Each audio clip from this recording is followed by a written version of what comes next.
saya mulai kelas. Selamat pagi. Assalamualaikum warahmatullahi wabarakatuh. Apa kabar semuanya? Pertama kali kita berjumpa di pagi ini jam 8.50. Tapi kalau anak-anak SMA jam 8.50 baru berangkat, udah telat. Upacaranya jam 7.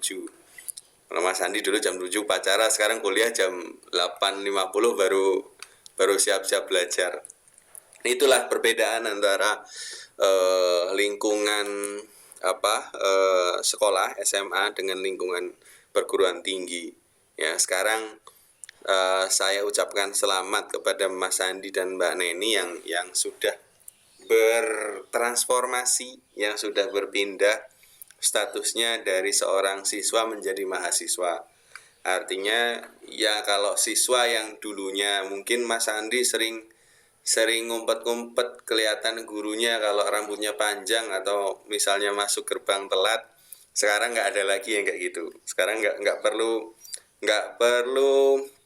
takut terlambat, nggak perlu takut dipotong rambutnya, atau nggak perlu takut dimasukin ruangan BK, karena di kampus ini nggak ada ruang BK. Tapi segala sesuatu yang ada di diri Mas Andi maupun Mbak Neni akan menjadi tanggung jawab diri masing-masing sekarang ini, ya.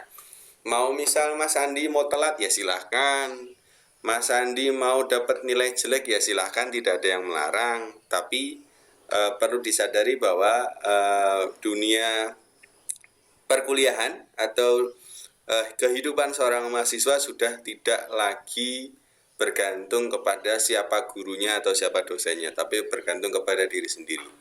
Kita mau atau tidak untuk maju, atau kita mau tidak untuk bersaing satu sama lain. Nah, itu ditentukan dari semangat belajar masing-masing. Sekali lagi saya ucapkan selamat sudah berubah status, dan harapan saya sudah mulai belajar mengontrol diri sendiri, ya. Mengontrol diri sendiri, misalkan saya ada tugas nih, ada tugas buat makalah misal.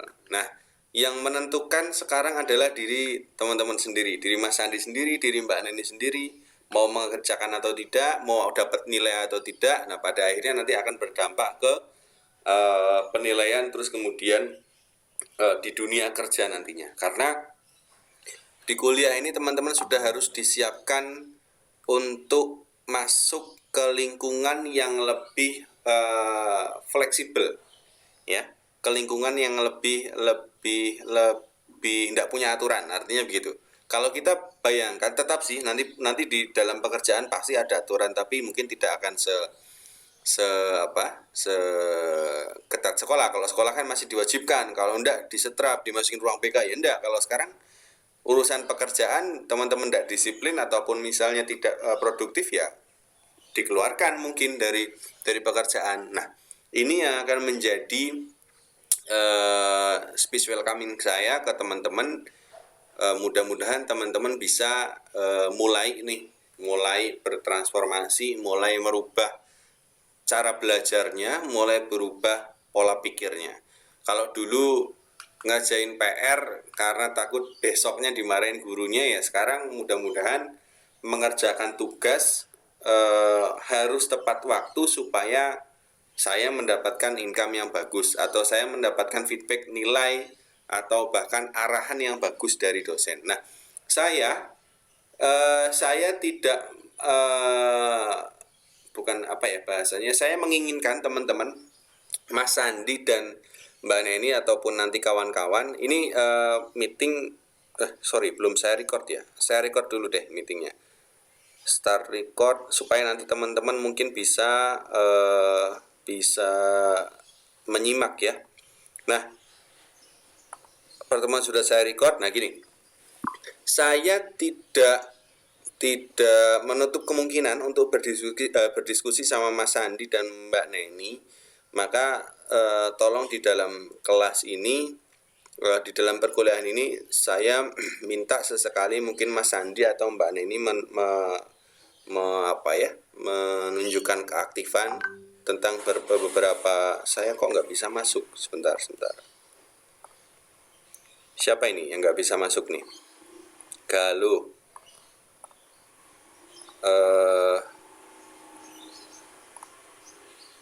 sebentar, bisa login pakai email.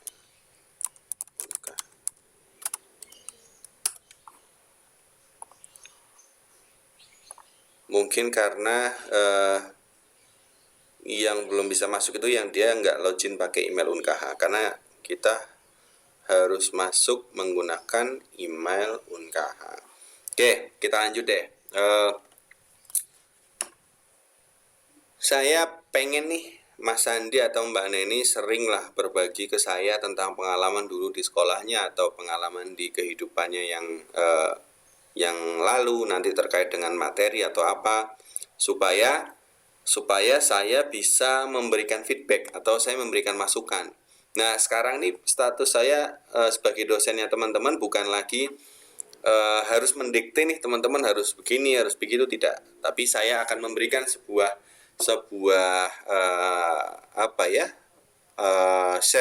sharing knowledge atau berbagi ilmu pengetahuan. Teman-teman tangkap, kemudian teman-teman boleh dengan bebas untuk merespon. Nah, ini bedanya kegiatan di sekolah dengan di perguruan tinggi. Oke, sebelum saya masuk ke materi, mungkin ada yang mau disampaikan, Mas Andi atau Mbak Neni, silakan. Itu welcoming speech saya aja sedikit. Monggo silakan Mas Andi, mungkin mau tanya apa?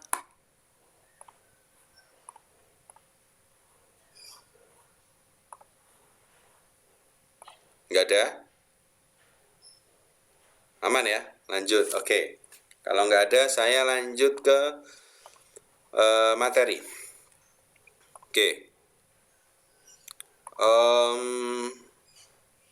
Begini, sebelumnya saya itu sebenarnya belum punya ini loh, belum punya apa nama lengkapnya teman-teman. Mas Andi punya ini enggak? Punya Excel nama lengkapnya teman-teman berlima enggak?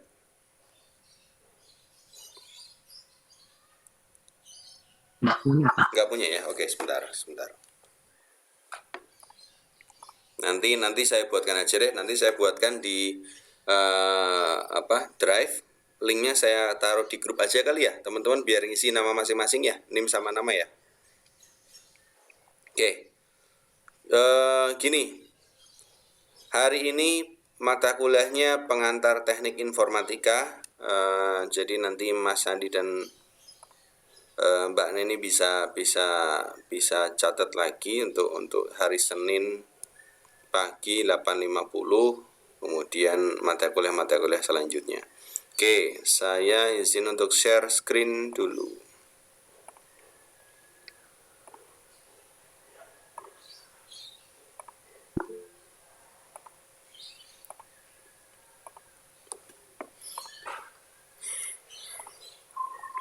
Muncul nggak nih di tempat Mas Andi sama Mbak Neni? Muncul ya? Coba. Oke. Sersan ya, santai ya, sambil minum boleh, sambil sarapan juga nggak apa-apa ya, tapi yang jelas memperhatikan. Oke, Pak, teman-teman berdua ini masuk ke program studi teknik informatika. Kurang lebih hari ini nanti saya akan coba sampaikan atau saya coba paparkan apa sih informatika itu, kenapa sih teman-teman harus masuk ke informatika dan apa nanti yang akan menjadi titik terkuat dari informatika ya. Teman-teman kan pernah tahu ya, ada jurusan sistem informasi, terus ada jurusan apalagi manajemen informatika, terus atau mungkin ada teknologi bisnis digital, atau bahkan ada sistem dan teknologi informasi, ada teknologi informasi dan lain sebagainya. Kurang lebihnya teman-teman semuanya harus benar-benar minimal tahu atau paham arahnya mau kemana nih masuk ke program studi teknik informatika. Mbak Neni dulunya SMK atau SMK Mbak? SMA Mbak? SMA, Pak. SMA ya, oke deh. Jurusan IPA, IPS? Iya, Pak. IPA, oke, kurang lebih. Kalau IPA adalah matematik, terus kemudian hal-hal yang sifatnya heksak ada banyak. Oke, nanti selama perkuliahan teman-teman juga akan ketemu beberapa mata kuliah yang mungkin apa ya, hampir menyerupai mata kuliah atau pelajaran ya, mata pelajaran yang dulu ada di SMK atau SMK. Nah, kalau Mas Andi mungkin saya rasa sudah tidak semua, tapi kayaknya ya banyaklah mata pelajaran yang menyinggung seperti jaringan komputer atau pemrograman dan lain sebagainya. Nanti kita bisa saling kasih masukan ya, bisa saling kasih masukan. Dan kalau saya ternyata dalam menerangkan nanti terlalu cepat atau kurang jelas, teman-teman boleh silakan sanggah saya. Nah, hari ini pengantar teknik informatika kurang lebih kita akan ngobrol tentang konsep teknik informatika, fungsi teknologi informasi dan disiplin ilmu yang sedang kita geluti sekarang ini. Oke. Sebelum masuk ke materi, mungkin teman-teman, saya ulang lagi perkenalannya. Nama saya Ahmad Pandu Wijaya, saya biasa dipanggil Pandu saja. Ya, saya S1 di Dianuswantoro, S2 juga di Dianuswantoro. Saya sudah aktif mengajar, ini tahun keempat saya. Nah, ini nanti silahkan Mbak Neni atau Mas Sandi atau teman-teman yang lain yang mungkin nanti lihat recording video ini, nomor saya bisa dicatat, itu email saya. Nanti kalau ada penugasan atau hal-hal yang sifatnya personal bisa email ke situ ya. Kemudian saya ada blog atau WordPress. Nanti setiap minggunya teman-teman bisa buka di situ dan bisa download materi yang sudah saya paparkan. Pagi hari ini juga saya sudah upload di alamat WordPress ini, wijayapandu.wordpress.com. Silakan, mungkin nanti bisa dibuka ya, bisa dilihat di perkuliahan pengantar teknologi informasi. Pengantar teknik informatika.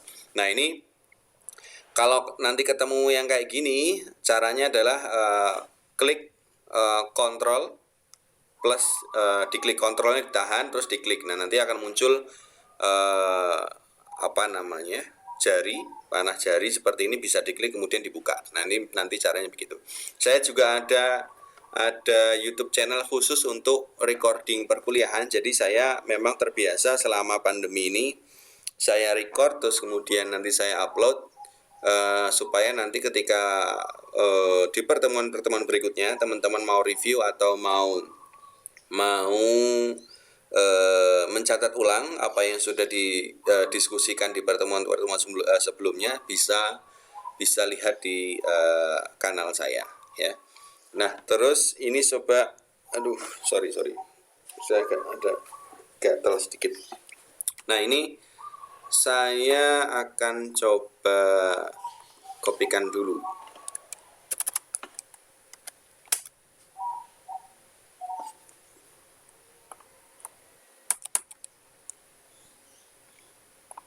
Nah, ini saya kopikan ke teman-teman via chat ya. Maaf, masih putus-putus, saya ada di Semarang. Oke, Mbak Neni. Nih alamat blog saya, nanti bisa disimpan, dan setiap pertemuan nanti saya akan upload materi di situ, teman-teman bisa download ya. Saya akan coba maksimalkan apa yang sudah kita diskusikan supaya nanti teman-teman tetap bisa review, tetap bisa mengulang lagi tanpa ada kendala, tapi tentunya tetap harus wajib datang perkuliahan. Oke, sekilas ini tentang profil saya, dan mungkin nanti kedepannya kalau ada hal-hal yang sifatnya personal, perkuliahan atau teknis, saya sangat membuka kesempatan teman-teman untuk japri atau WhatsApp pribadi secara langsung ke saya. Oke, ini gini, saya mau tanya ke Mas Sandi, apa sudah ditetapkan Mas Sandi sebagai koordinator kelas? Kalau ada apa-apa saya hubungi Mas Sandi atau bagaimana? Sudah ditetapkan koordinator kelasnya belum? Belum, Pak. Belum ya, oke deh, nanti deh. Kalau misalnya ada apa nanti Mas Sandi jadi koordinator kelasnya nggak apa-apa kali ya? Iya. Oke, tapi saya nanti kalau misalnya penugasan atau apa saya akan share ke WA group. Kalau tidak WA group berarti yang di Classroom ya. Classroom nanti teman-teman bisa standby. Oke, sebelum saya masuk ke materi juga saya ingat nih. Ada yang baru datang siapa ini? Galuh Arsya. Selamat datang. Ini cewek apa cowok nih? Galuh nih. Cowok. Cowok.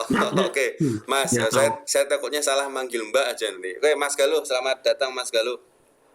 Ya. Dari mana Mas Galuh asalnya? Dari Semarang.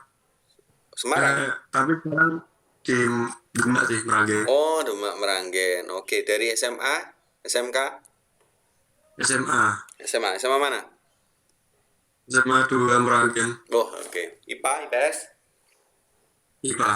Saya kayak sama kayak Mbak. Nah ini berarti mungkin kurang lebih nanti ya masih familiar lah dengan ada matematika diskrit, terus kemudian ada beberapa mata kuliah yang saintis itu nggak ada masalah. Oke, Mas Galuh selamat bergabung di kelas saya. Ya kurang lebihnya itu sekarang saya masih nampilin profil saya. Di situ ada nomor saya, terus kemudian ada email, ada alamat WordPress saya. Jadi nanti setiap minggu saya akan upload materi di WordPress saya. Jadi nanti teman-teman tinggal buka WordPress kemudian di download. Ya, saya ulang lagi deh ininya, linknya. Silahkan nanti Mas Galuh bisa disimpan linknya, terus dibuka update setiap minggu di pertemuan saya. Di situ juga ada kanal YouTube saya. Memang selama pandemi juga saya usahakan untuk record kemudian saya upload supaya nanti bisa review ulang untuk teman-teman yang mungkin berhalangan. Terus untuk classwork untuk Google Classroom ya. Sebentar. Saya ganti deh, saya ganti screen-nya. Nah, ini nanti teman-teman saya mungkin tidak akan setiap pertemuan mengingatkan di WhatsApp kayak tadi ya. Tadi kan saya mengcopy linknya, kemudian teman-teman join. Nah ini nanti besok mulai minggu depan teman-teman kayak Mas Galuh, Mas Sandi dan Mbak Ana ini install Classroom-nya di handphone atau di laptop? Iya, Pak. Handphone ya. Nah, kalau di handphone saya rasa mungkin notifikasinya bisa dinyalain ya, di Classroom. Barangkali nanti saya ada pengumuman atau ada beberapa hal yang harus saya sampaikan. Jadi nanti tolong update di Google Classroom ya untuk pengumumannya. Kemudian saya nanti akan saya tadi sudah coba diskusi dengan Mas Sandi. Saya nanti akan bikin ini aja lah, bikin di kalender ya. Nanti teman-teman tinggal buka di kalendernya. Nah seperti ini nih, pertemuan 1 kontrak kuliah. Nanti teman-teman tinggal join meet-nya saja. Teman-teman kalau join ke meet nanti otomatis akan bergabung ke kelas saya ketika kita sudah dimulai ya. Jadi nanti saya tidak perlu copy paste link untuk join di WhatsApp ini ya, WhatsApp group ya. Teman-teman tinggal lihat di dalam Google Classroom. Gitu mungkin ya, Mas Galuh, Mas Sandi sama Mbak Neni ya. Oke, nggak ada masalah ya.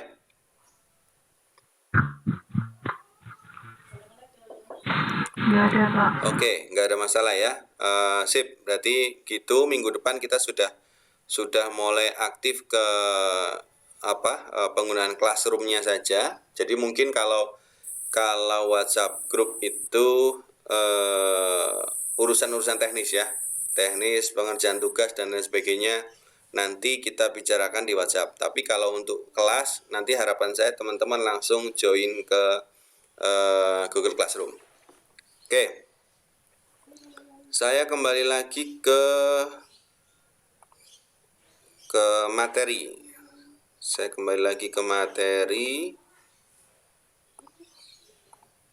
Oke, Kontrak kuliah. Nah, ini kontrak kuliah penting juga, teman-teman. Ya, teman-teman bisa apa? Bisa dicatat ya. Sebentar, saya sambil review. Takut saya salah. Saya sambil review ketentuannya. Kemarin sudah diberikan oleh Pak Hargo. Mudah-mudahan sih saya tidak salah ya. Sebentar. Mudah-mudahan saya tidak salah. Di sini ada keaktifan 10%, oke. Kemudian tugas 40%, ujian tengah semester 20%, UTS, UAS 30%, oke.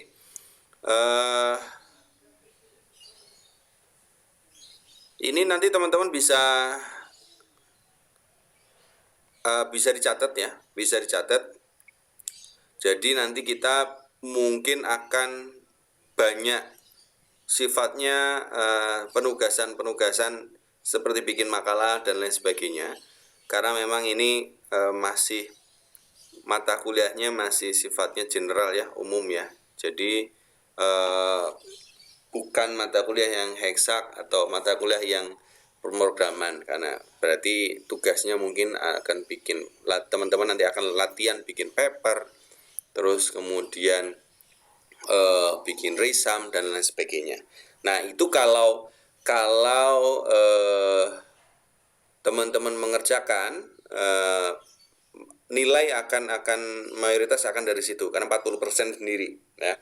UTS 20% dan UAS 30%. Dan keaktifan 10% lah, sering bertanya atau kemudian teman-teman mengajukan buah pikiran atau berani mengumpulkan pendapat. Nah, nanti sesekali juga saya akan ada tugas berkelompok untuk presentasi ya. Nanti bisa menjadi pengisi nilai komposisi tugas atau keaktifan di 40 dan 10%. Silakan bisa dicatat. Kemudian oke, sampai di sini dulu. Ada yang mau ditanyakan untuk kontrak kuliah?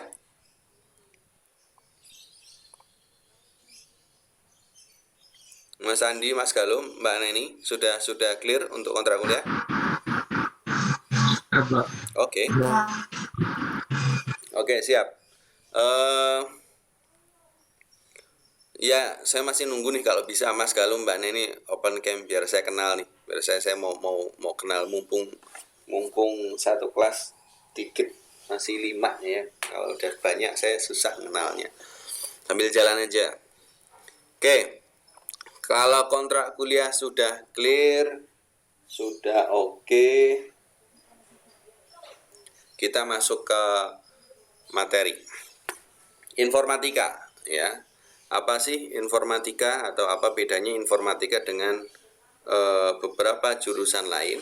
Nah, sekarang di sini saya menampilkan beberapa poin ya.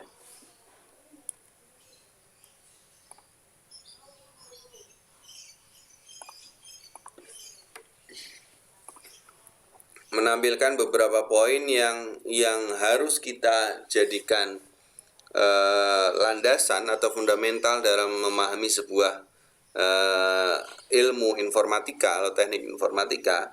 Yang pertama adalah struktur, yang kedua adalah sifat, yang ketiga adalah interaksi. Ya, kenapa saya kasih gambar ini di sampingnya? Teman-teman bayangkan saja sebuah perkumpulan ya, atau sebuah organisasi. Anggaplah gambar yang di samping ini adalah sebuah organisasi yang memiliki struktur atau memiliki kedudukan masing-masing. Ya, berarti contoh misal katakanlah Mas Andi sebagai direktur, kemudian Mbak Neni sebagai bendahara, kemudian Mas Galo sebagai marketing katakanlah. Itu misal ya. Misal aja. Jadi di dalam sebuah proses itu tentu ada tingkatan-tingkatan yang harus yang harus ditempati oleh beberapa indikator ya. Makanya saya bilang di pertama tadi struktur. Struktur itu teman-teman bisa bayangkan lah. Tadi ada contohnya, tadi ada sebagai direktur, bendahara, kemudian marketing. Ya, di dalam sebuah organisasi tentu ada. Teman-teman dulu pernah tahu OSIS ataupun pernah tahu UKM atau ekstrakurikuler, ya, di situ ada strukturnya. Kemudian yang kedua sifat, ya, sifatnya bagaimana, cara kerja yang patennya seperti apa. Katakanlah contoh bendahara, sifat dari bendahara itu tidak mungkin mencari klien, tidak. Sifat dasar dari bendahara adalah ngitung uang, ya enggak? Ya, sifat dari bendahara adalah ngitung uang. Jadi masing-masing bagian itu memiliki sifat sendiri-sendiri, bawaan masing-masing. Kemudian marketing, tidak mungkin ngitung uang, tapi cari klien, ya. Kemudian sifat direktur, berarti memantau semuanya, itu sifat. Kemudian yang ketiga, interaksi. Interaksi adalah melibatkan dari berbagai sifat itu tadi. Sudah mulai ada struktur, ada penempatan, ada posisi, ada sifatnya. Ya, tadi ada marketing, sifatnya cari klien, terus kemudian bendahara atau keuangan, sifatnya menghitung uang, dan interaksi adalah kemungkinan terjadinya sebuah komunikasi atau proses alur komunikasi antara struktur satu dengan struktur lainnya. Struktur yang bersifat satu dengan struktur yang bersifat lainnya. Berarti logikanya adalah, contoh ya seperti tadi kita lanjutkan, bahwa bagian marketing dapat berinteraksi dengan keuangan, bagian keuangan dapat berinteraksi dengan direktur, ya. Jadi orang-orang marketing itu akan meminta uang operasional kepada siapa? Kepada bendahara. Bendahara kemudian melaporkan kepada direktur. Nah, direktur tahu, oh berarti si marketing butuh keuangan ekstra nih, uang ekstra untuk aktivitas marketernya atau aktivitas kelilingnya. Maka si direktur bilang ke keuangan, oke, lebihkan tuh dana untuk marketing. Nah, itu terkait tiga struktur sifat dan interaksi. Saya memang sengaja memberikan contohnya yang simpel dulu, ya. Teman-teman semua sudah ada gambaran ya, mulai dari struktur, sifat, dan interaksi di kehidupan sehari-hari. Tadi saya contohkan untuk manusia. Nah, kalau di informatika kita berbicara struktur, sifat, interaksi itu diaplikasikan ke dalam sebuah mesin, ya. Ke dalam sebuah mesin, ya, nantinya akan menghasilkan sebuah irama pekerjaan yang sistematis sehingga menghasilkan suatu output tertentu. Ya, contoh laptop, komputer. Laptop, ya. Laptop punya struktur layar. Itu struktur layar, punya tempatnya masing-masing, terus keyboard, kemudian speaker, kemudian apa lagi? Ada mouse, ya macam-macam lah, ada soket RJ45, apa namanya Mas Andi ya kalau di laptop ya? Ya kita bisa bilang soket lah ya, soket di laptop lah ya. Boleh kita bilang soket, bisa ya untuk penamaannya ya. Nah, masing-masing struktur yang tadi saya sebutkan, ada layar, ada keyboard, ada mouse, ada speaker, itu tadi, itu adalah struktur. Ya enggak? Itu adalah struktur yang namanya hardware. Kemudian sifatnya masing-masing. Ya, kalau layar itu tadi perangkat input, sifatnya kan menerima sinyal ya. Menerima sinyal, impuls listrik, kemudian di-outputkan. Ada I/O, input dan output. Kemudian kalau untuk keyboard nih, teman-teman lihat di laptop nih atau di handphone, keyboard itu perangkat output ya. perangkat yang mengeluarkan atau yaitu tadi bahasanya mengeluarkan sebuah impuls sinyal yang kemudian ditransformasikan dan dikeluarkan. Ya, kemudian ada mouse juga, ini perangkat output. Ya, nah kemudian ketika setiap struktur sudah punya sifat perangkat input, output, keluarannya apa, masukannya apa, mereka semua atau masing-masing dari struktur itu berinteraksi, teman-teman. Berinteraksi, mouse ya berinteraksi dengan keyboard, terus kemudian mouse berinteraksi dengan layar ya atau lain sebagainya. Ketika semua itu bisa berinteraksi, mampu berinteraksi, maka menghasilkan sebuah irama pekerjaan yang kompleks. Contoh, ya kita sekarang kita bisa kuliah, kita bisa tatap muka, saya bisa berbicara, teman-teman bisa mendengarkan. Nah, ini sebuah rangkaian yang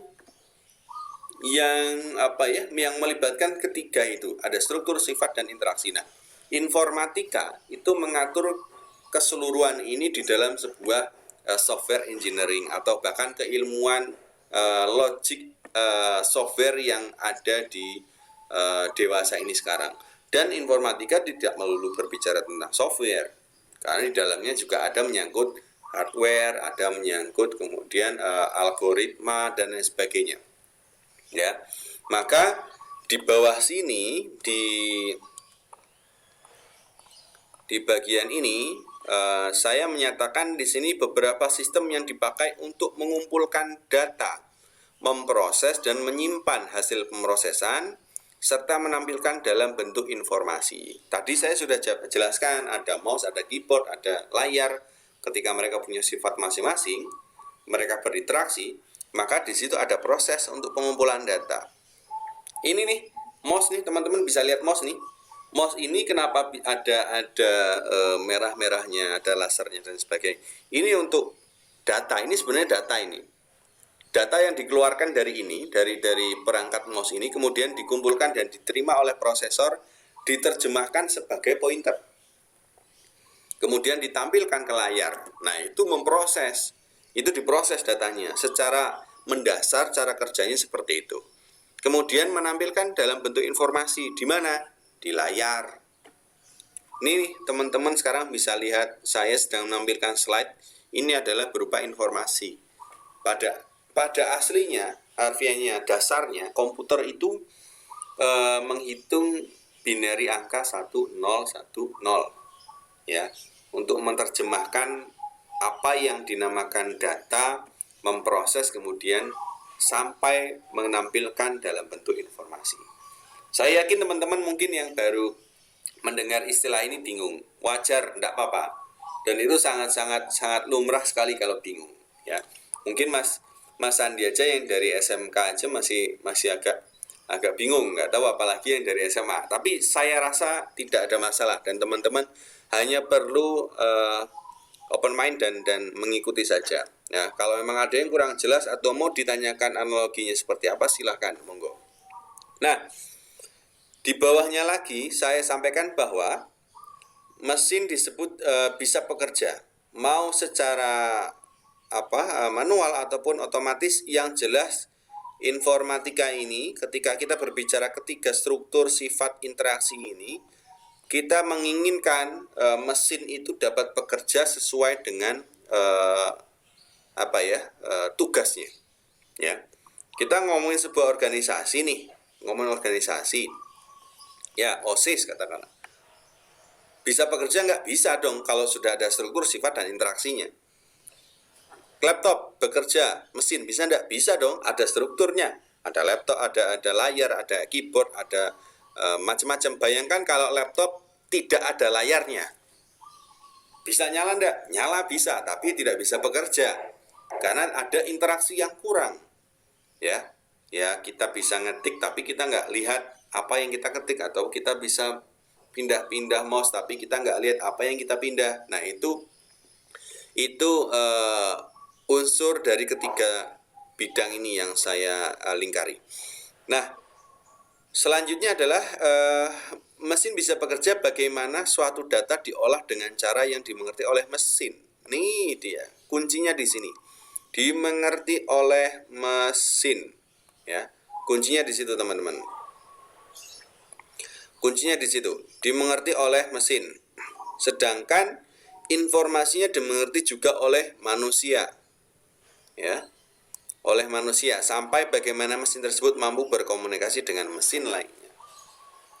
Nah, ini informatika itu sebenarnya luas sekali, teman-teman. Kalau kita nggak cuma ngomongin hardware saja, kita nggak cuma ngomongin software saja, mungkin bayangannya begini. Kalau teman-teman itu punya printer di rumah, printer saja, hanya printer saja itu juga tidak bisa bekerja. Atau bahkan hanya software saja juga tidak bisa bekerja. Teman-teman mungkin pernah dengar istilah driver.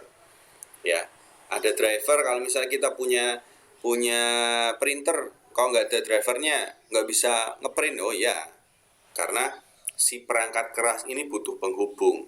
Ya, jadi driver itu nanti menghubungkan antara perangkat keras dengan bahasa manusia. Kita ada mau perintah nih, kita klik untuk print, berarti si mesin akan menjalankan perintah apa yang kita berikan.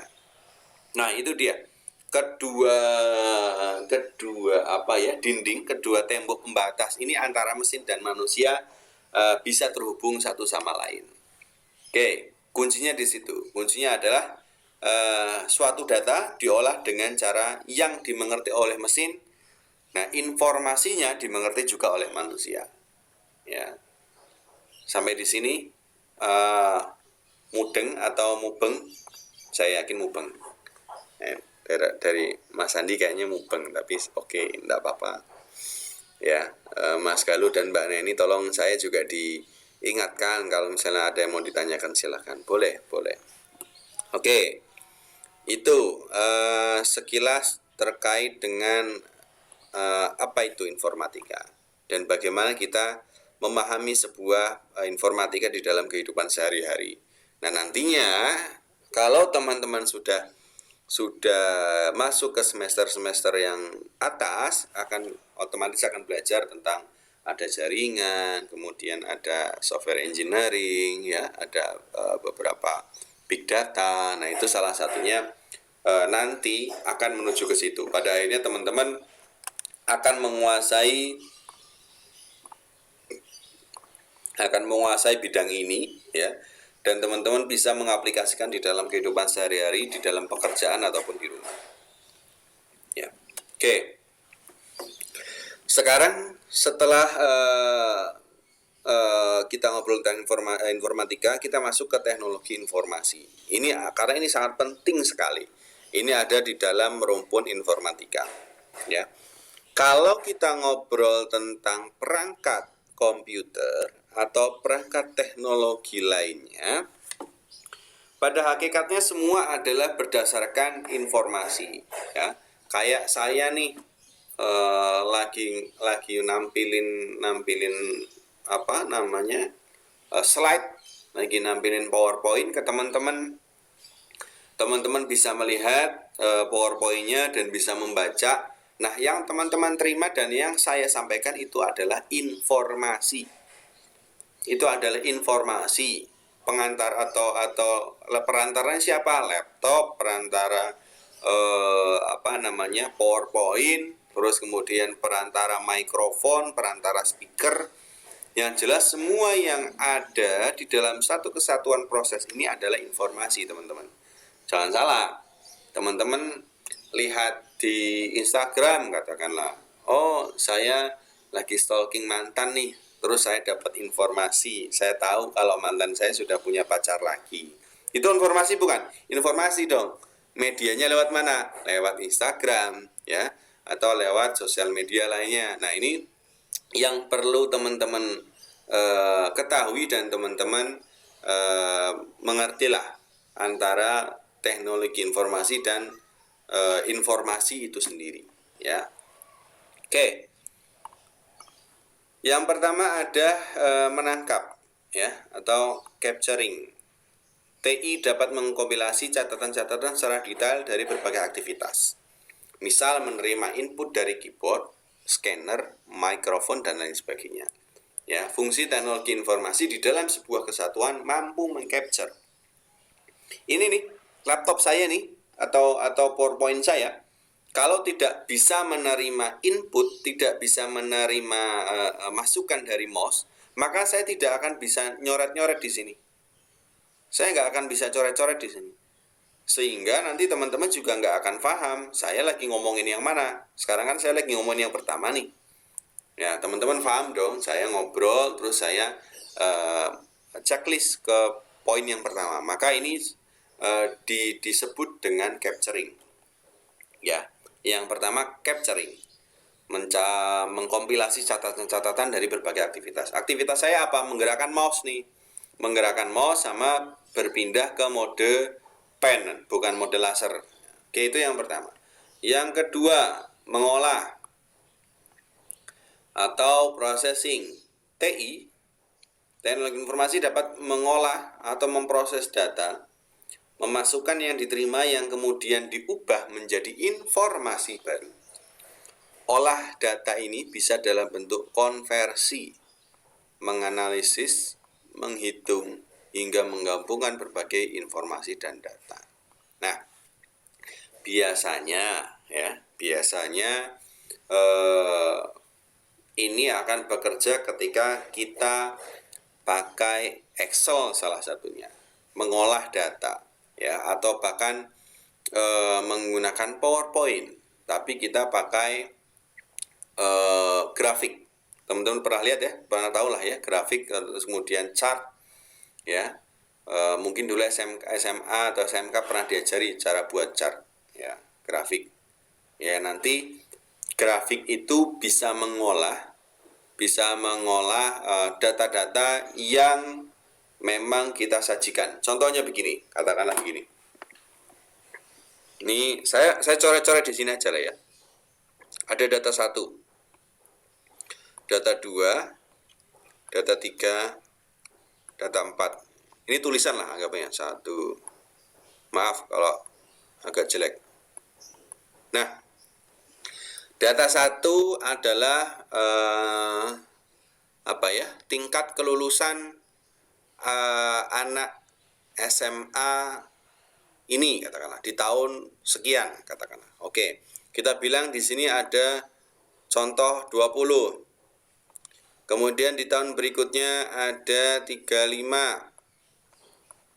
Tahun berikutnya ada 25.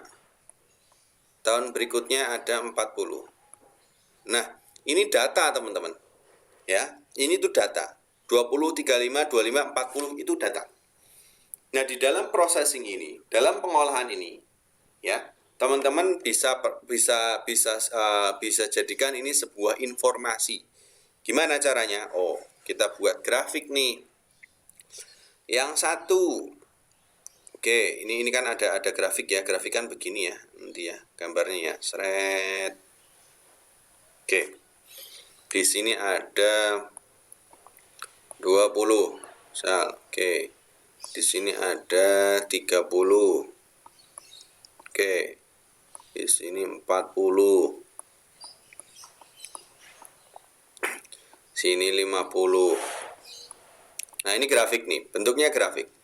Ada data pertama 1, di sini ada 2, di sini ada 3, sini 4.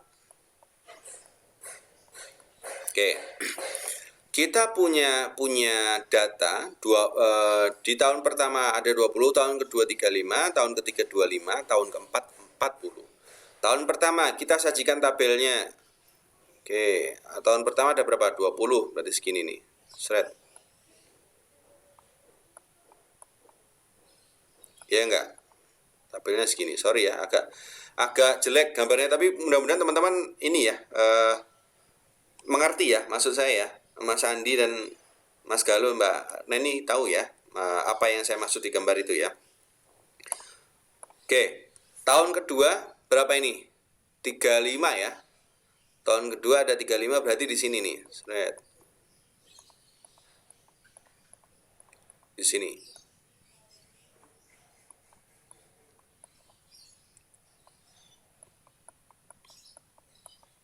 Tahun ketiga ada 25, berarti di sini nih, tengah-tengah.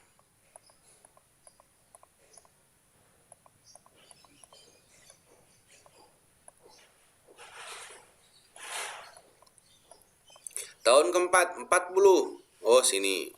Oke. Aduh, sorry. Gambarnya jelek banget. Saya pakai mouse masalahnya.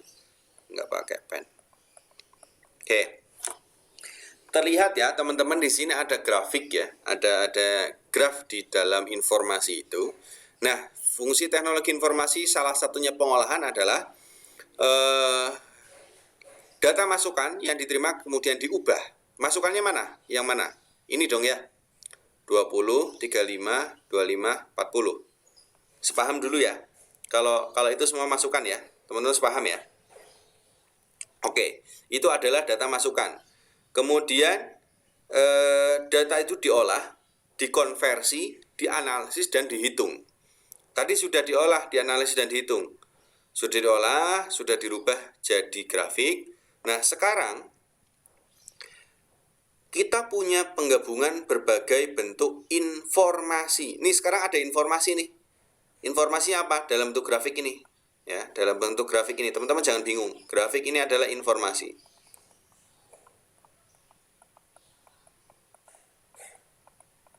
Ini adalah informasi. Sekarang kita lihat dari tabel ini. Dari tabel ini ya, teman-teman ya. Kita bisa lihat ada kurvanya. Dari sini naik, di tahun pertama ke tahun kedua itu naik, kemudian tahun ketiga turun, tahun keempat naik lagi. Oke, berarti kesimpulannya adalah penerimaan atau tadi saya apa ngomong ke tingkat kelulusan ya. Tadi saya lupa. Saya tadi ngomong apa? Tingkat kelulusan kayaknya ya. Benar ya? Nah, dari grafik itu teman-teman bisa lihat tingkat kelulusan di salah satu sekolah di tahun pertama 20, tahun kedua 35, tahun ketiga 25 dan keempat 40. Informasinya adalah ada fluktuasi data di tahun ketiga.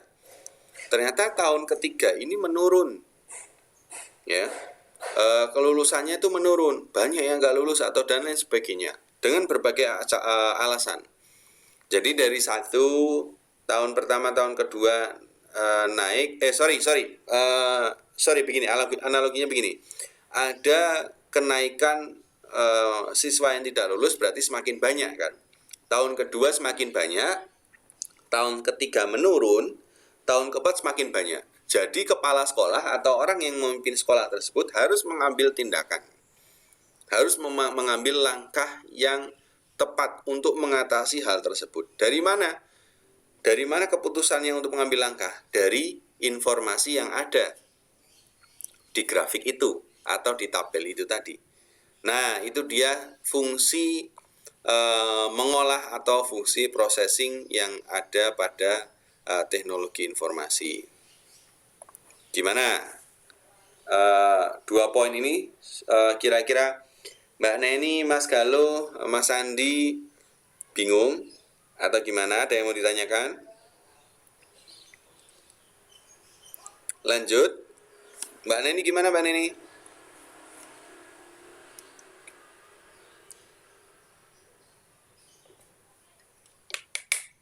Lanjut. Oke, lanjut. Mas Galuh aman, Mas Galuh? Lanjut, Kak. Aman ya, kurang lebih tahu ya menangkap, capture, mengolah seperti apa. Terus kemudian kalau lanjut berarti kita lihat sekarang yang poin ketiga, menghasilkan. Generate.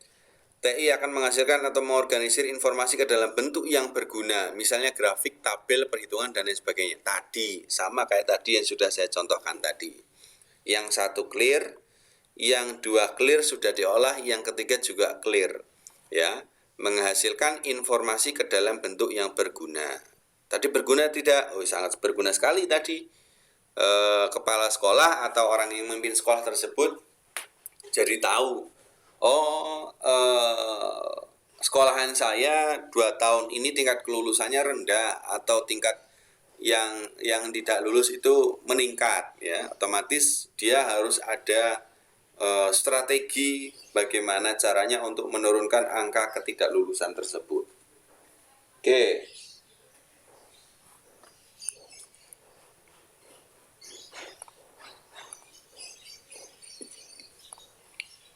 Kemudian yang keempat, menyimpan, storage.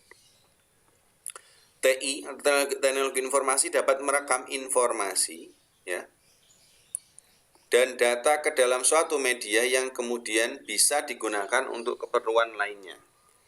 Misal disimpan ke dalam flash disk, CD, atau hard disk. Ya, teman-teman punya flash disk, punya CD dan hard disk, itu adalah storage, tempat penyimpanan. Jadi fungsi teknologi itu menangkap, mengolah, menghasilkan, dan menyimpan. Kalau menyimpan, ya teman-teman tidak asing lah, karena sering banget pakai flash disk dan lain sebagainya. Ya, hard disk juga sering pakai. Nah, ini teman-teman kalau buka laptop sekarang nih, di dalam laptopnya kan ada folder-foldernya, penyimpanan-penyimpanannya. Ada file macam-macam, atau film kah, atau bahkan mungkin file tugas kah, atau dan sebagainya, itu menggunakan hard disk. Ya, oke. Setelah keempat, penyimpanan, kita ada pencarian kembali atau retrieval. TI mampu mencari dan menelusuri kembali informasi yang sudah pernah ada. Tentunya informasi yang sudah disimpan, yang masuk ke dalam penyimpanan atau storage itu tadi. Kalau tidak ada di storage, ya kita tidak bisa nyari apa-apa, karena semua yang kita cari adalah di dalam storage. Ya, misalnya katakanlah storage itu sebuah lemari, ya, rak. Ya, kita kalau mau nyari dokumen, file atau hal-hal penting kertas lainnya, kita nyarinya di rak, bukan di kamar mandi, kan begitu. Ya, sama juga dengan perangkat, sama juga dengan komputer. Kita harus ngoprek lagi, ngulik lagi ke storage yang ada di dalam komputer. Nah, ini hal-hal ini mungkin istilah-istilah ini yang mungkin teman-teman harus mengerti lah, minimal tahu persis. Anak informatika harus tahu ada beberapa fungsi teknologi informasi di sini. Yang keenam, fungsi berikutnya sebagai transmisi atau transmission, ya. TI dapat mengirimkan data dan informasi dari satu lokasi ke lokasi yang lainnya dengan memanfaatkan jaringan komputer. Nah, ini bidangnya Mas Andi nih. Misalnya mengirim data penjualan ke tim lain di lokasi yang berbeda. Nah, ini melibatkan fungsi interaksi yang tadi, ya. Fungsi interaksi yang tadi itu menjadi sebuah poin penting di dalam sebuah proses teknologi informasi atau fungsi teknologi informasi sebagai transmisi. Kita ngirim data, katakanlah tadi tuh WhatsApp, saya kirim link ke WhatsApp, itu WhatsApp sebagai transmission, ya. Sebagai transmission saya ngirim apa? Ngirim link untuk kalian klik, kemudian kalian join ke kelas. Terus Google Classroom bisa jadi sebagai transmission apa? Transmission dalam saya mengirimkan pesan ke kalian, atau saya mengirimkan sebuah note ke kalian, sebuah peringatan, atau tolong kerjakan tugas dan sebagainya. Nah, itu adalah transmission. Di situ saya mengirimkan sesuatu dan kalian bisa membaca kapanpun itu. Ya, kuncinya harus ada jaringannya. Dalam hari ini adalah paket data, ya, wireless data, ya. Kita kalau zaman dulu ya masih pakai kabel, masih pakai tembaga. Zaman dulu masih pertama kali banget internet ketemu itu kan belum ada teknologi wireless, ya. Seluler juga belum mengeluarkan teknologi paket data, jadi masih berupa physical kabel lah, ya, pakai menggunakan kabel. Ya, dulu diajarin itu juga Mas Andi, ya. Ada teknologi wiring atau wireless gitu ya. Dulu kan ada di TKJ harusnya ada itu ya. Oke. Capturing sudah, processing sudah, generate sudah, storage, retrieval, transmission juga sudah. Kurang lebih teman-teman harus clear dulu ya terkait 6 poin ini. Kemudian kita bisa lanjut ke yang berikutnya. Oke, disiplin ilmu. Nah, ini sebelum disiplin ilmu, sekali lagi saya tanyakan, fungsi teknologi informasi ada yang mau disampaikan atau ada yang kurang jelas? Oke, aman ya. Mudah-mudahan apa yang saya sampaikan teman-teman juga bisa menangkap dengan baik. Oke. Di sini ada disiplin ilmu. Kita punya beberapa sebentar.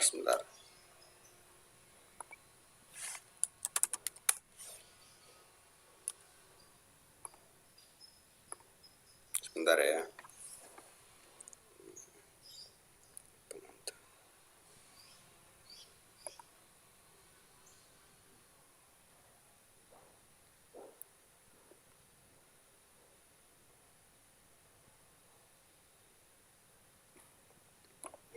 Kita ada beberapa disiplin ilmu yang menjadi irisan atau menjadi sebuah landmark dari ilmu komputer ya. Di sini yang pertama ada computer engineering. Nah, di dalam disiplin ilmu ini harapan saya nanti teman-teman bisa memfokuskan ya, memberikan sebuah argumentasi untuk memfokuskan diri. Di mana sih letak penting saya? Di mana sih letak disiplin ilmu saya? Nanti teman-teman diharapkan di pertemuan pertama ini minimal sudah tahu saya masuk ke informatika itu nanti arahnya kemana?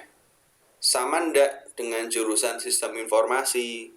Sama ndak dengan jurusan RPL, rekayasa perangkat lunak? Sama tidak dengan jurusan akuntansi, sama tidak dengan jurusan komputerisasi akuntansi, sama tidak dengan jurusan komputer lainnya. Nah, teman-teman minimal harus tahu itu. Yang pertama ada computer engineering. Ya, ada computer engineering.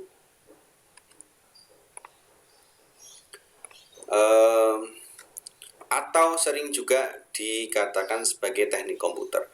Yang pertama, disiplin yang terkait dengan desain dan konstruksi sebuah komputer atau sebuah sistem perangkat yang berbasis komputer. Nah, ini yang dipelajari nanti terkait dengan sistematik sebuah kalau saya bilang bangunan, konstruksi sistem perangkat atau komputer. Teman-teman pernah dengar kan istilah konstruksi? Kalau bangunan berarti konstruksi ya ada beton, ada kayu, kemudian ada cor, kemudian ada semen, ada batu, ada bata ya. Nah, kalau di dalam komputer berarti perangkat-perangkat yang menyusun di dalamnya, CPU, monitor, kemudian sistem operasi. Teman-teman pernah dengar sistem operasi mungkin ya? Windows 7, Windows 10, itu namanya sistem operasi. Nah, yang menyusun di dalamnya sehingga menjadikan sebuah perangkat yang kompleks yaitu komputer, itulah yang sering kita sebut dengan konstruksi komputer ya, atau sebuah sistem perangkat yang berbasis komputer. Kenapa kita bilang itu komputer ya? Karena ada perangkat chip mikroprosesornya untuk berpikir. Kalkulator bisa dibilang sebagai komputer? Tidak bisa. Kalkulator digital ya, kalkulator digital bisa dibilang juga sebagai komputer karena di situ ada otaknya juga untuk kita ngitung, untuk kita perhitungan manual, perhitungan simpel ataupun perhitungan rumit, ada akar dan lain sebagainya ya. Biasanya di situ semua perangkat yang memiliki tujuan atau memiliki fungsi sebagai otomatisasi perangkat mayoritas sudah berbasis dengan komputer, berbasis komputer. Oke, itu computer engineering. Jadi disiplin ilmu yang terkait dengan desain dan konstruksi sebuah komputer. Jadi banyak ngomongin tentang hardware, banyak ngomongin tentang software, bagaimana hardware ini itu kerja, bagaimana software itu kerja. Nah, itu teknik komputer atau computer engineering. Dan kita bukan di situ.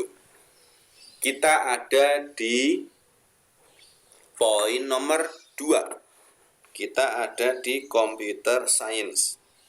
Sebentar.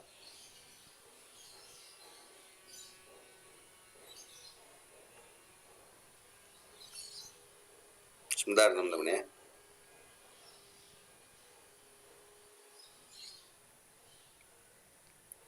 Nih. Nomor 2, kita ada di sini. Ya. Computer science atau ilmu komputer. Disiplin yang terkait dengan teori dan algoritma yang berhubungan dengan desain ya dan implementasi software, cara baru penggunaan komputer dan cara efektif pemecahan masalah komputasi. Kita nanti akan di sini teman-teman. Ya, informatika atau ilmu komputer ini akan banyak membahas tentang ya salah satunya ada engineering tadi. Tapi tidak berfokus kepada engineering. Namun tentang bagaimana engineering itu bekerja, teman-teman harus bisa. Tentang desainnya bagaimana sebuah engine ya, sebuah engine itu bekerja atau sebuah mesin itu bekerja, bagaimana teman-teman harus bisa. Karena di sini ada desain dan implementasi software. Ya. Nanti ada belajar algoritma, terus matematika diskrit besok dengan saya, terus kemudian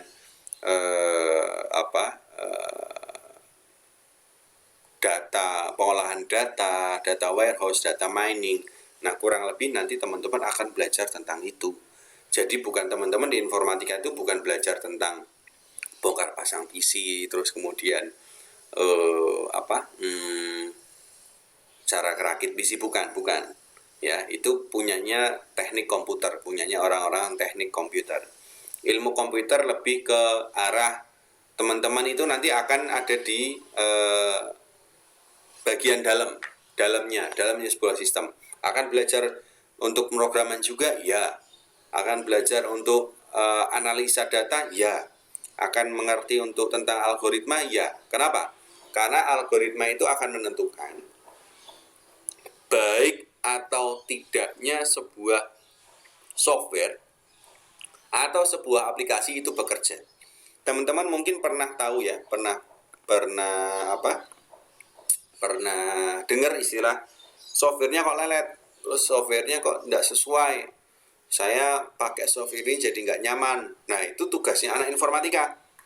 Bagaimana membuat software itu optimal, tidak lelet, dan nyaman digunakan.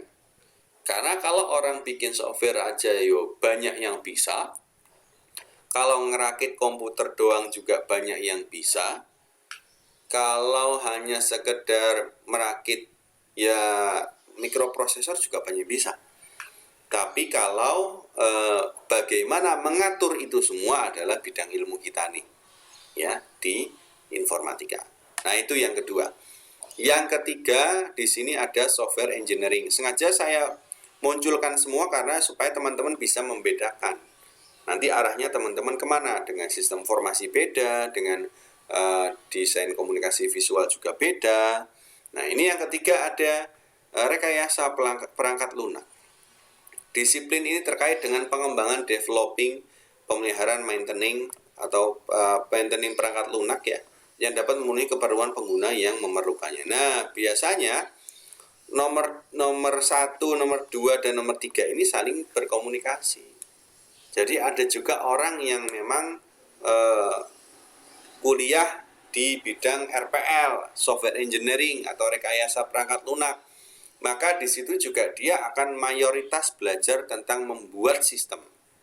Kalau kita tadi yang nomor 2 keilmuannya, bagaimana sih membuat sistem yang baik, bagaimana sih membuat sistem yang tepat guna. Nah, kalau yang nomor 3 fokus ke pembangunan sistemnya.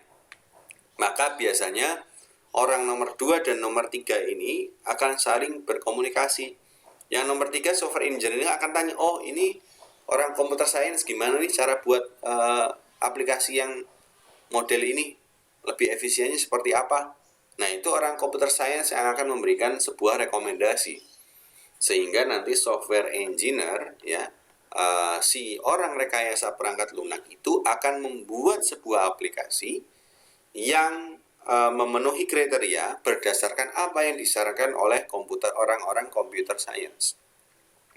Oke, itu 1, 2, dan 3. Sekarang yang keempat adalah Information System atau IS.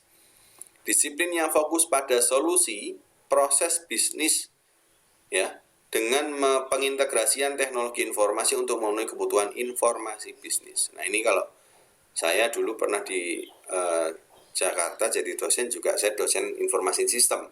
Sistem informasi itu sudah lebih humanis lah, lebih ke arah kebutuhan sebuah organisasi. Kalau tadi kan engineering komputer sudah, computer science sudah, software engineering sudah. Kalau anak-anak sistem informasi lebih fokus kepada solusi proses bisnis. Katakanlah gambarannya begini, perbankan, ya contoh, industri perbankan butuh aplikasi apa saja sih yang terintegrasi supaya proses bisnis perbankan itu bisa berjalan dengan baik. Ya mungkin ada aplikasi tagihan kredit, ya mungkin ada aplikasi pencatatan nasabah, atau bahkan mungkin ada aplikasi-aplikasi lain yang memudahkan teller, ya aplikasi antrian dan lain sebagainya. Nah, itu ketika terintegrasi dengan baik, maka orang-orang information system ini memiliki progres keberhasilan yang tinggi, supaya fokus si orang-orang information system ini mampu membantu sebuah bisnis informasi ya, membantu sebuah proses bisnis untuk mendapatkan informasi yang kompleks, ya saling berhubungan antara organ satu dengan organ yang lain. Nah, ini information system ya. Kemudian ada lagi yang kelima, information technology, IT juga namanya ya. Information teknologi atau teknologi informasi ini disiplin yang fokus pada teknologi yang memproses informasi. Ya, di sini ada data mining, ada data warehouse, kemudian ada banyak hal lah di dalam TI ini pembelajarannya, karena fokus ke dalam sebuah pemrosesan informasi. Tentunya informasi bisa diambil dari mana? Dari data. Ada big data juga untuk berbagai macam kepentingan bisnis dan lainnya. So, jadi yang poin nomor 2 ini juga mempelajari sedikit banyak hal yang ada di poin 1, poin 3, poin 4, dan poin 5. Sekarang teman-teman mudah-mudahan paham dan mengerti, oh lingkaran saya di mana, oh tempat saya di mana. Teman-teman bisa telaah, itu ditelaah dengan baik ya. Nanti seiring dengan berjalannya waktu, semester ya akan datang, akan ketemu mata kuliah yang seperti ini. Akan belajar sedikit tentang software engineering, pasti computer engineering, pasti information system juga sudah pasti, dan information technology. Nah, kalau information system ini nanti teman-teman akan mungkin dapat di manajemen proyek. Terus kemudian kalau memang ada manajemen proyek, teman-teman akan belajar banyak tentang fokus bisnis ya, integrasi di bidang bisnis apapun itu. Kalau kita ngomong tentang bisnis perbankan ya di bank ya, bisnis logistik ya mungkin di kantor-kantor apa ekspedisi, modelnya kayak gitu. Oke. Clear semuanya? Sebelum saya masuk ke bagan, clear ya? Ada yang mau ditanyakan? Mas Andi sudah mulai berkeringat. Mbak Neni gimana Mbak Neni? Ada yang mau tanyakan? Mas Galuh? Tidak ada, Kak. Ngikutin nggak? Mbak Neni bingung atau gimana? Mudeng atau mubeng? Apa? Ya, oke. Kurang lebih Mas Andi, Mas Galuh dan Mbak Neni minimal bisa mengetahui posisinya di mana. Oke, nah ini sudah mulai agak apa ya? Arahnya itu sudah mulai tahu dan teman-teman harapan saya sudah mulai punya kotak sendiri di pikirannya ya, sudah mulai mau arahnya kemana nih, saya mau ngapain nih, dan besok saya seperti apa, teman-teman harus sudah tahu. Dan saya tidak menutup kemungkinan teman-teman searching literatur lain atau berdiskusi dengan dosen lain atau bahkan dengan saya terkait dengan keilmuan yang nanti akan teman-teman pelajari. Oke, itu sekilas tentang disiplin ilmu yang akan kita tekuni nanti beberapa tahun ke depan dalam perkuliahannya teman-teman. Selanjutnya, nah ini ada grafik nih, ada graf ya yang saya ambil dari kurikula itu patokan kita dalam merancang sebuah domain keilmuan di jurusan atau di program studi. Nah ini nih, ini sebelum 1990 nih dulu information system itu ada di bisnis, kemudian CS computer science itu ada di software, computer engineering dan electrical engineering itu ada di hardware dulu ya. Jadi dulu itu kalau kita kan masuk ke computer science ya, informatika itu masuk ke computer science. Nah itu dulu kita ngomongin tentang software. Tapi sekarang petanya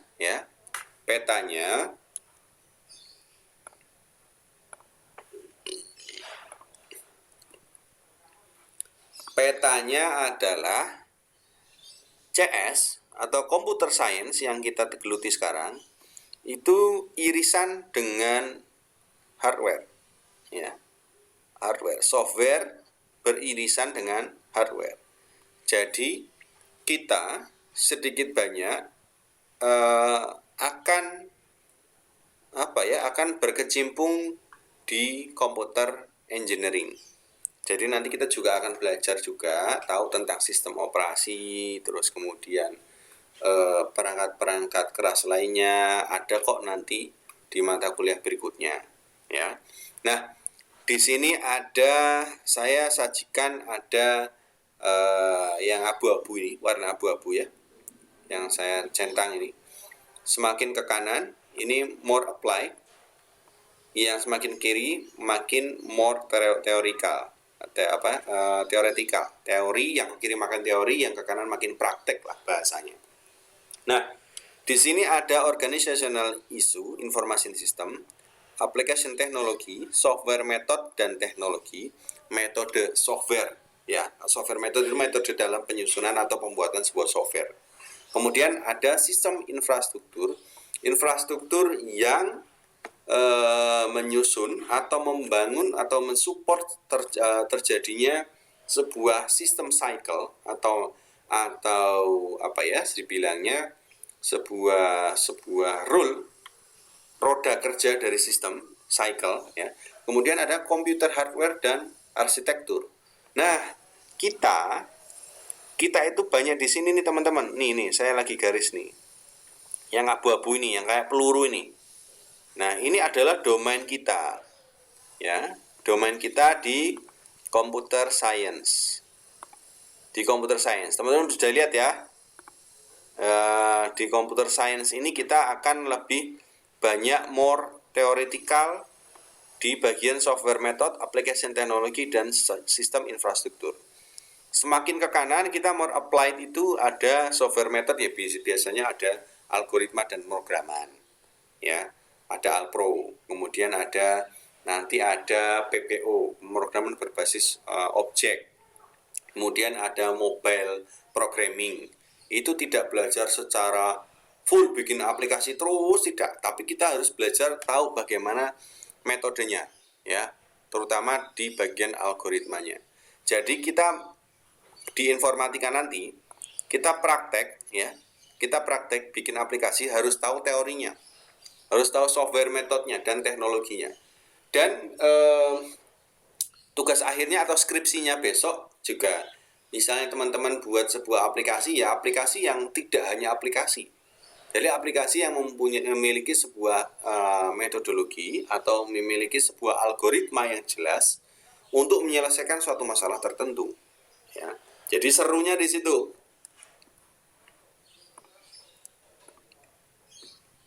Serunya nanti di informatika adalah kita tidak hanya belajar membuat sebuah program, building something, ya, tapi kita juga belajar untuk knowing something, mengerti apa yang kita buat.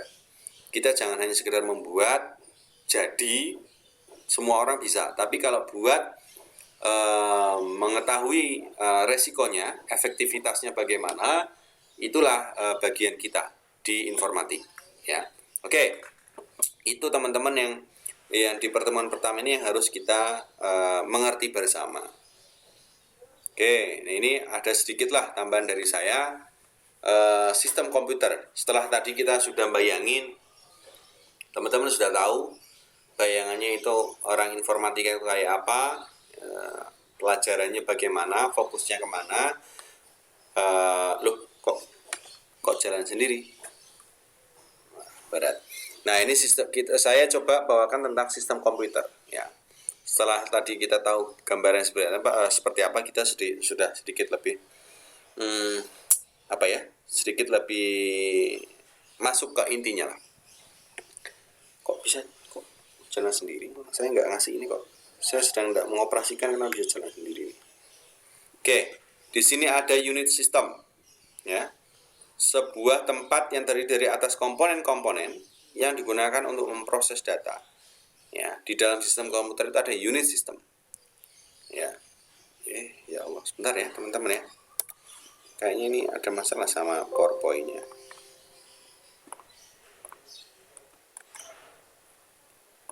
Sebentar.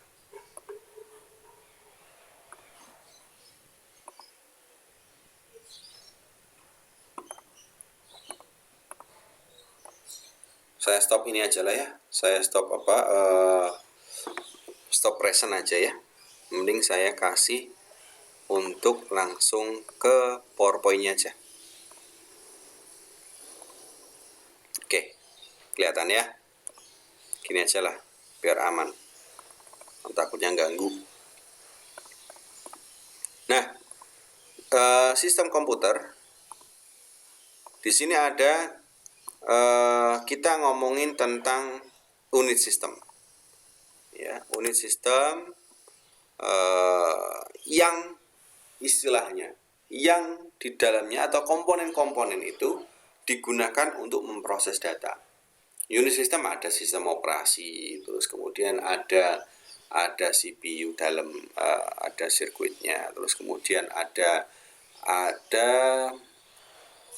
software, kalkulator katakanlah, contoh aja, kalkulator, terus kemudian Excel.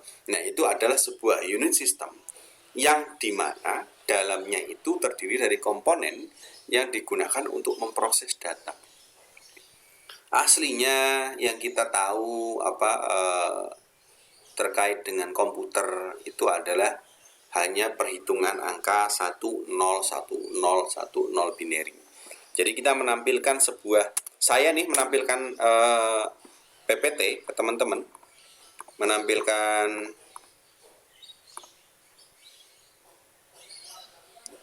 menampilkan sebuah PPT. Pada dasarnya CPU atau komputer hanya gini aja, teman. 1, 0, 1, 0, 1, 1, 1, 0, 1, 0, 1, 0, gitu aja. Ya, karena di situ ada terdiri dari unit system yang mentransformasikan kode ini ke dalam sebuah tampilan atau tayangan di dalam monitor sesuai dengan perintah yang kita buat. Oke, nanti teman-teman bisa lihat di Google atau di YouTube, banyak kok yang menerangkan tentang binary process. binary proses. Ya. Oke, itu yang unit system. Kemudian sirkuit dari unit system bagian dari bagian dari atau tersambung dengan papan sirkuit. Ya. Bagian yang ini. Bagian yang tersambung dengan papan sirkuit. Ya. Ini motherboard. Teman-teman pernah dengar, mungkin Mas Sandi juga yang di SMK pernah lah ya sering dengar urusan motherboard. Ini yang menghubungkan antara CPU, kemudian dengan LAN card, kemudian dengan video grafik atau dengan speaker, yaitu yang hijau-hijau ya. Kalau teman-teman pernah lihat warnanya hijau, ada sirkuitnya, ada kuning-kuningnya. Nah, itu namanya motherboard di situ. Ya. Kemudian di dalam motherboard itu ada dua komponen utama. Yang bernama prosesor atau CPU, yang kedua adalah memori. Memori tugasnya menyimpan file, teman-teman nyimpan data, nyimpan Excel, nyimpan PowerPoint, nyimpan materi di dalam memori. Kemudian prosesor itu bertugas untuk memanggil atau memproses dan menampilkan apa yang sudah dipanggil oleh si pengguna itu tadi. Ya, makanya di dalam sebuah sistem komputer itu kalau tidak ada satu dengan yang lainnya, itu tidak akan bisa bekerja dengan baik. Selanjutnya, ya, sistem komputer sering digunakan untuk mendukung aktivitas individu, masyarakat maupun organisasi terdiri dari dua bagian. Bagian pertama, perangkat keras atau hardware, perangkat yang berfungsi untuk mengolah serta mengelola sistem komputer dengan dikendalikan oleh sistem operasi. Hardware itu yang bisa kita pegang dan bisa kita lihat. Ada layar, ada keyboard, ada mouse, kemudian ada speaker, kemudian apalagi ada trackpad, ya, mousepad ya, mungkin yang ada di laptop. Nah, itu adalah hardware sebagai perantara antara human being atau keinginan kita dengan bahasa komputer yang ada di sebuah sistem. Itu yang pertama, perangkat keras. Ada printer juga perangkat keras. Kemudian B yang kedua adalah perangkat lunak, teman-teman. Software atau program praktis yang digunakan untuk membantu pekerjaan praktis seperti menulis, membuat lembar kerja, membuat presentasi, mengolah database dan sebagainya. Nah, perangkat lunak yang sedang kita gunakan, yang saya gunakan adalah PowerPoint. Perangkat lunak yang teman-teman gunakan adalah web browser untuk membuka Google Classroom. Itu perangkat lunak web based atau berbasis web yang kita gunakan ketika kita melakukan perkuliahan. Ya, jadi di situ ada lembar kerja, presentasi, mengolah data dan sebagainya. Ya, ini contohnya Microsoft Office lah. Kemudian berikutnya, keunggulan dan penggunaan komputer. Setelah tadi kita ngomongin tentang sistem komputer, tentu kita sebagai orang yang mengerti teknologi harus tahu nih keunggulannya apa, kelemahannya juga pasti nanti ada. Yang pertama, kecepatan. Data, perintah, informasi mengalir di berbagai rangkaian elektronik di dalam komputer, di dalam sebuah motherboard itu dengan kecepatan tinggi. Nah, otomatis komputer mampu memproses bermiliar-miliar atau bertriliun operasi dalam 1 detik. Ya, data kita pakai untuk menampilkan informasi dari database atau dari Excel. Itu kita nggak bisa loh kalau tanpa komputer. Kalau tanpa komputer itu kita nggak bisa mengakses dalam kurun waktu 1 atau 2 detik untuk membuka file, nyari nama, misal katakanlah Mas Sandi namanya di antara ribuan orang, saya cari nama Sandi yang mana gitu. Itu kalau kita nggak pakai sistem komputer atau tidak pakai menggunakan prosesor, kita tidak akan bisa menemukan dengan cepat. Oke.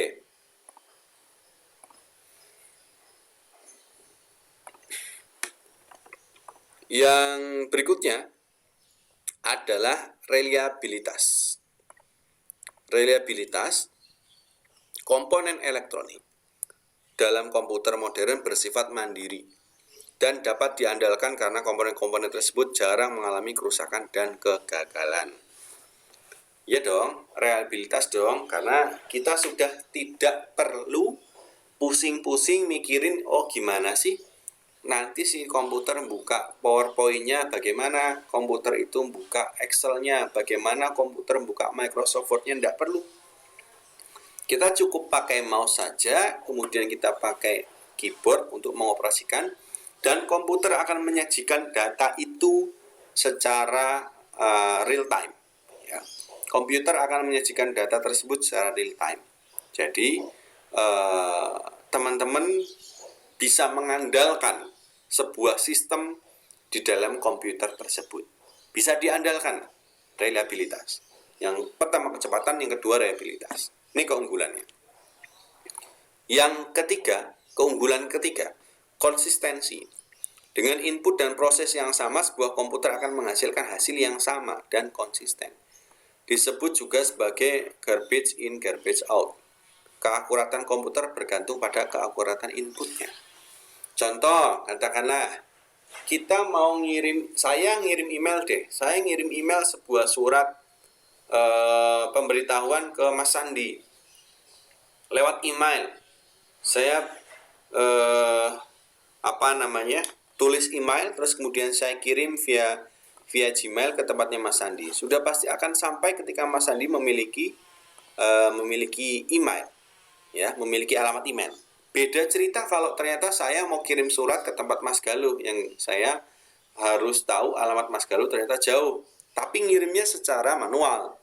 Saya pakai motor, saya pakai kertas, saya datang ke tempat Mas Galuh, 1 jam mungkin perjalanan dari sini ke tempat Mas Galuh, baru setelah sampai tempat Mas Galuh harus ketuk pintu, nih Mas Galuh ada surat dari saya. Beda, ya. Ketika saya menggunakan komputer, maka di situ secara konsisten surat akan terkirim dan diterima dengan baik. Ya.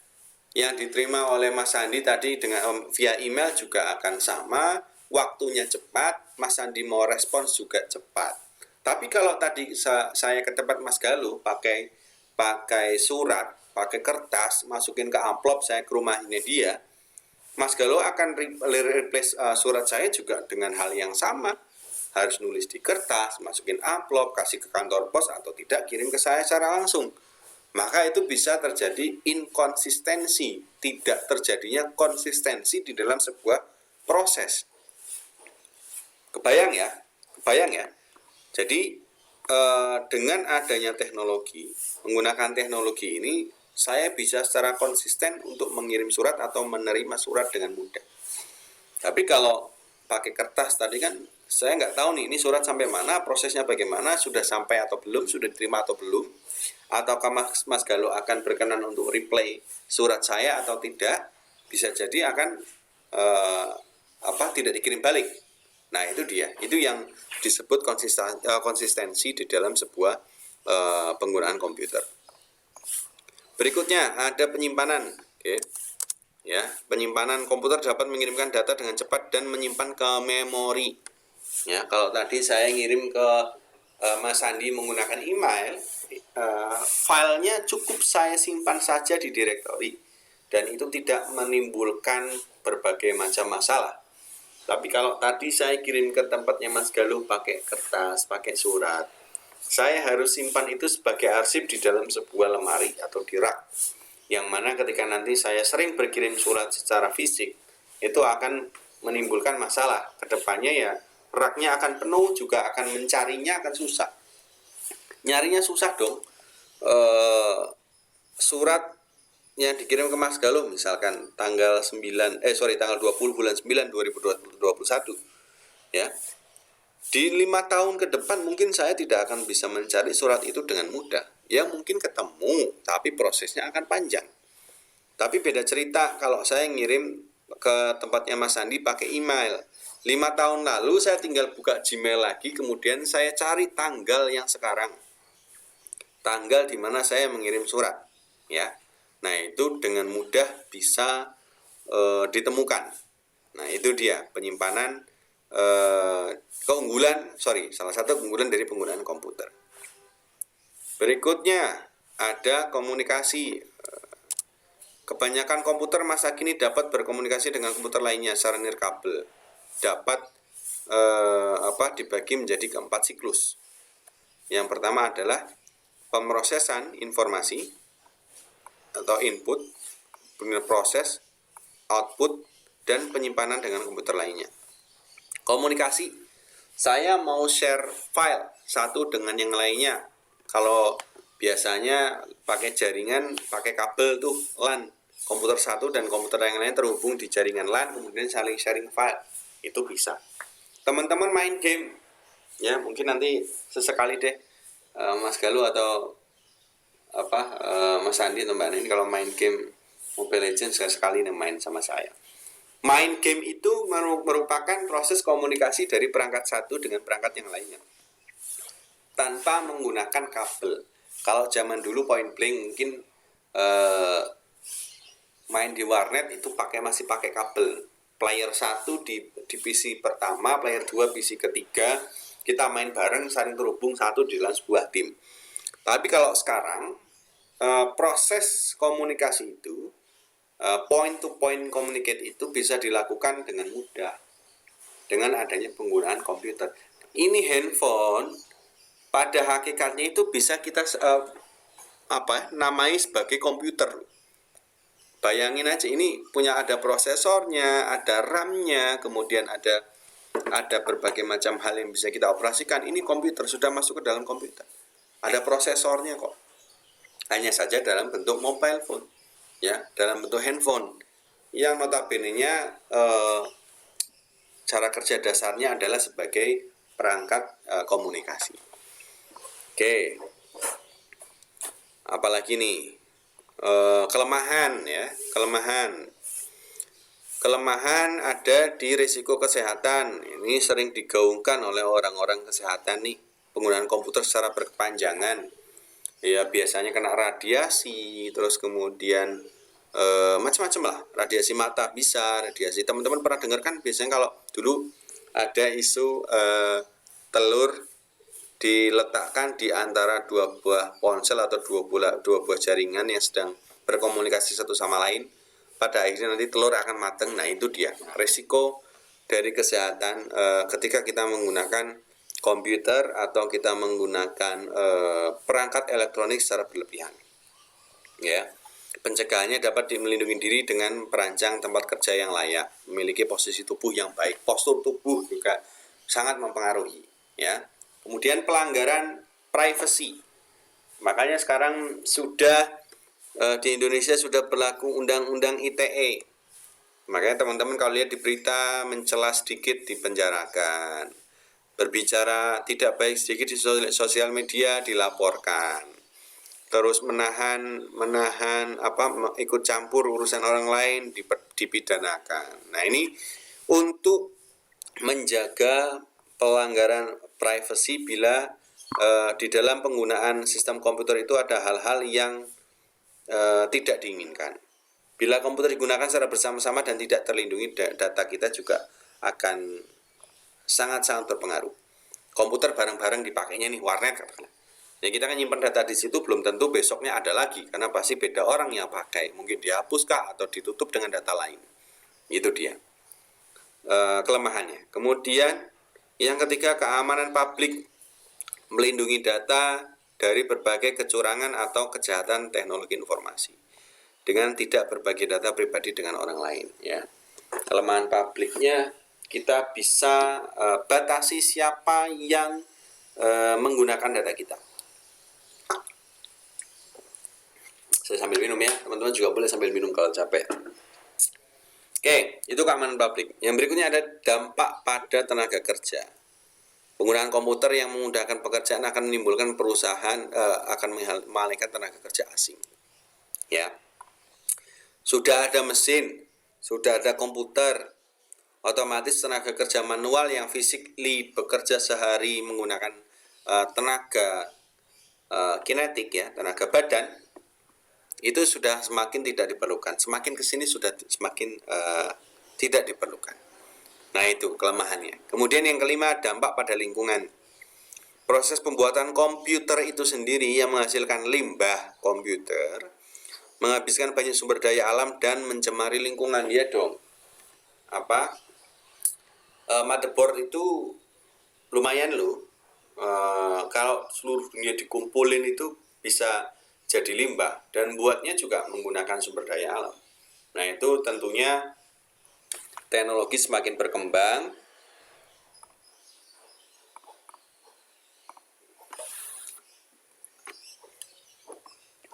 Teknologi semakin berkembang, mass production-nya tinggi, teknologi diproduksi secara massal, pada akhirnya sumber daya alam juga akan terkuras. Nah, itu kelemahannya. Nah, itu menjadi perhatian tersendiri lah untuk menggunakan teknologi.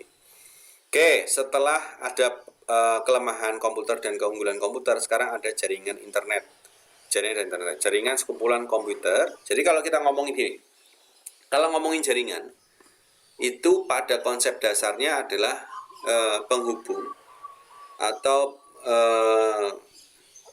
pengkoneksi lah ya bahasanya. Sekumpulan komputer yang ada di seluruh dunia. Komputer satu dan komputer yang lainnya terhubung.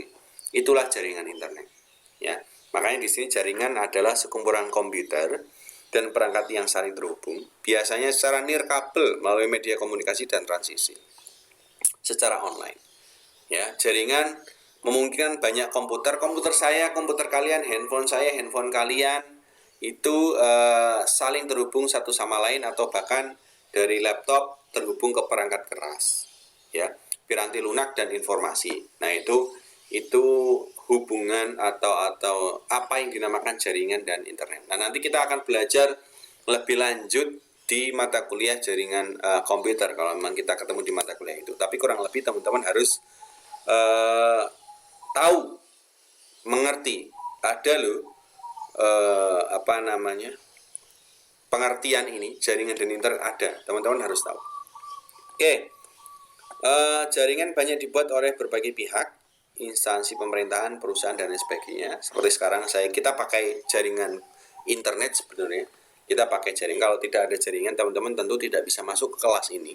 Ya, di sini ada jaringan internet LAN, Local Area Network, satu lingkup tempat, MAN, Metropolitan Area Network, antar tempat, WAN, Wide Area Network atau antar negara. Ini tidak akan kita bahas secara rinci di sini.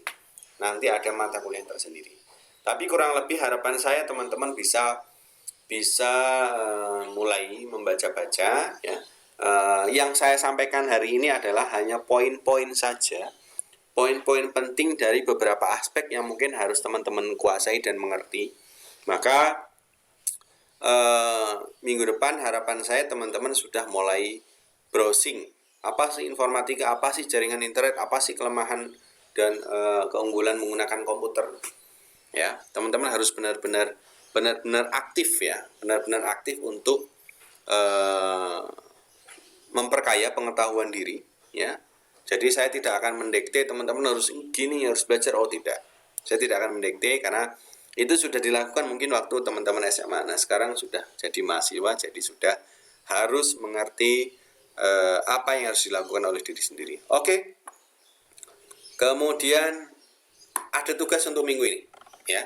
Ada tugas untuk minggu ini, untuk hari pertama ini, tugasnya simpel, masih belum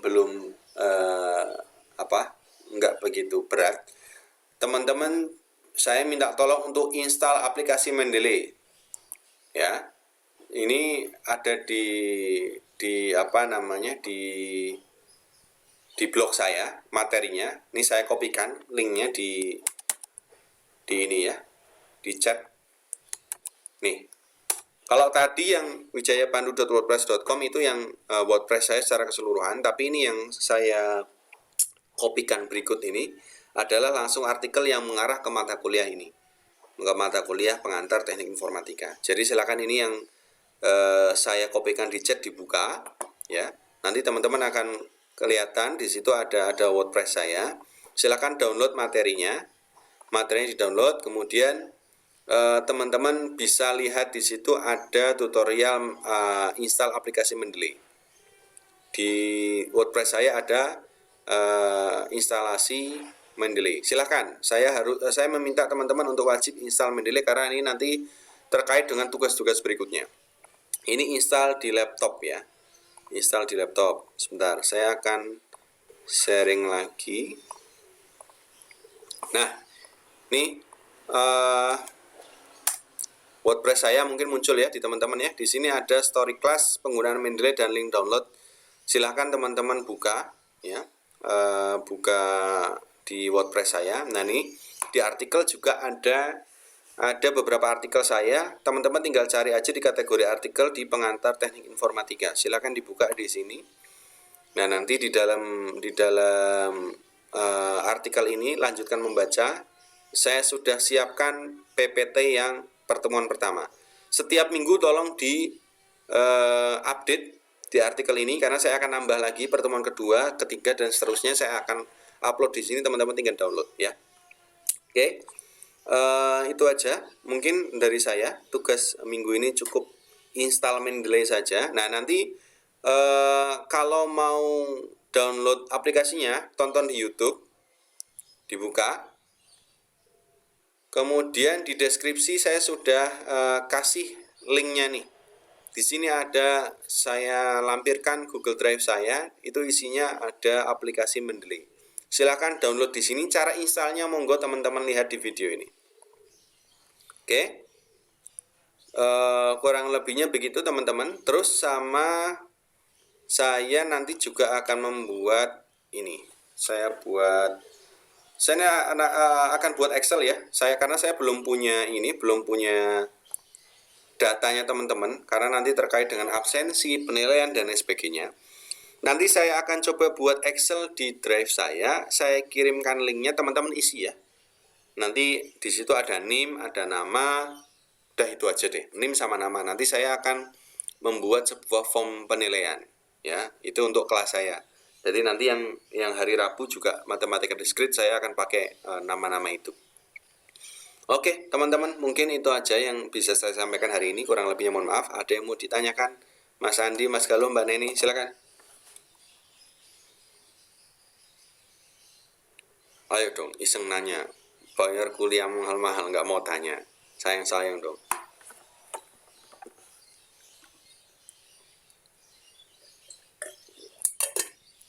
Gimana Mas Andi, jangan ditahan-tahan kalau mau nanya. Belum? Nggak ada? Mbak Neni nggak ada? Mas Galuh?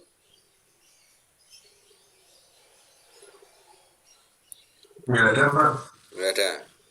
Kurang lebih sudah klik ya satu pemahaman dengan apa yang saya sampaikan ya. Terus nanti juga kesempatan berikutnya saya akan coba upload pertemuan hari ini. Nanti supaya bisa direview lagi. Mbak Neni, gimana Mbak Neni? Ada yang mau ditanyakan atau ada yang bisa saya bantu Mbak Neni?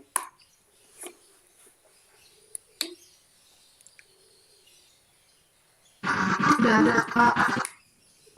Oke, kalau nggak ada, sementara saya akhiri dulu. Nanti saya akan post di WhatsApp grup ya untuk link Excel-nya. Nanti teman-teman ngisi di situ supaya saya bisa ada nama untuk penilaian.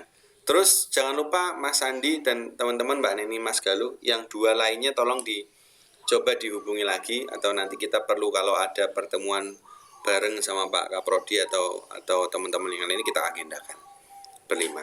Sip, gitu aja dulu. Silakan nanti tugasnya dikerjakan sampai dengan masih ada waktu beberapa menit ke depan. Terima kasih ya bertiga semuanya, semoga sehat selalu. Mohon maaf di dalam penyampaian pertama kali saya mata kuliah ini kurang lebihnya ya itu karena keterbatasan saya. Nanti kalau misalnya teman-teman mau chat secara personal juga saya persilakan. Oke, terima kasih. Selamat siang. Assalamualaikum warahmatullahi wabarakatuh. Waalaikumsalam warahmatullahi wabarakatuh. Saya